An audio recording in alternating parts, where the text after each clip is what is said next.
চল ভাই গোসল করি। আরে আমি সাঁতার পারি না। আব্বে তুই থাক, আমি নামি।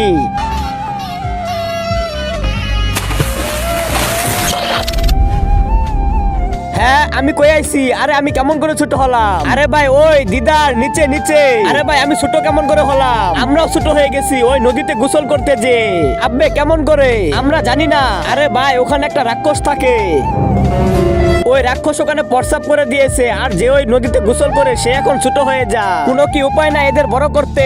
হ্যাঁ ওনার বড় ভাই আছে ওখানে থাকে, চলো।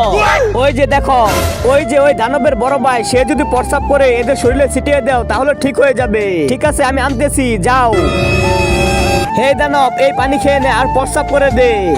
আগে পানি খাবো না, আগে আমি কোনো খাবার খাবো। ধর এই আপেল খা। ঠিক আছে আমি আপেল খাবো না, আমি মানুষের মাংস খাবো।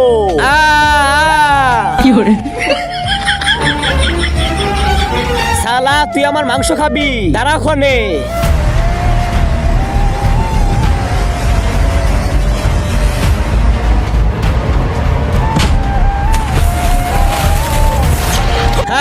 আরে আমি তো ছোট হয়ে গেলাম কেমন করে? এখন আমি তোকে খেয়ে ফেলবো। না না আমাকে মাফ করে দাও। ঠিক আছে তোকে খাবো না, কিন্তু একটা আমাকে কাম করে দিতে হবে। হ্যাঁ বলো। আমার হাতে প্রস্রাব করে দে।